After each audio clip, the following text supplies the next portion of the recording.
Friendship Organization MOIRANGNA World Environment Day ga mari LEINANA Ibudhou Thangjing Laikol AMASUNG MOIRANG College ke campus ta U-Chara Rom Thakhiba ga LOINANA Ibudhou Thangjing Laikol da sit Shengba ki Thouram Pangthokhre. Thouram adu Friendship Organization MOIRANG ki President Maibam Noren, Secretary Hemam Deven, Treasurer MOIRANG Them Nando AMASUNG Assistant Secretary Hemam Bimolna luchingduna Pangthokhibani. Thouram aduga mari LEINANA Friendship Organization MOIRANG ki Secretary Hemam Deven Nahai Malemgi oina honglakliba ayeng asagi khal asi kharadang oirabasu menkhatnabagi pandamda U-Chara sing asi thabani maru oina hojik Manipur dasu chingda umang wamang kaya paktaknana kokthorapa asina mahausagi khalda aduki mate ahongba lakli honglakliba sing asidagi kharadang oirabasu kanba ngamnaba khongthang asi paikhatpani. Organization asi MOIRANGbu asang amantana thallaba amadi lu nanba lamdam ama oihannabagi pandamda semkhiba oibana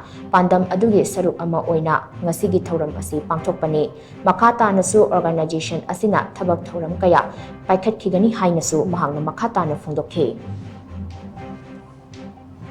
Koi Friendship Organization na koi malemgi kai thorikliba aying asa si khajik to orusu kanjanabi damakta ngasi Friendship Organization na moirang Ibudhou Thangjing amadi moirang college da koi u thabagi thoram asi pangthok chaban kari gi damakta moirang gi lamdam sida koi na u thabagi thoram si pangthok charibasi koi green moirang clean moirang gi pandam da koi ngasi u thabagi pandam si haujarakun ngasi gi hongaiba climate change se ngasi u tharagadi koi sangba green oiragadi koi khajitang malemsi sapagadra aina koi Friendship Organization na masigi thoram si koi pangthok chab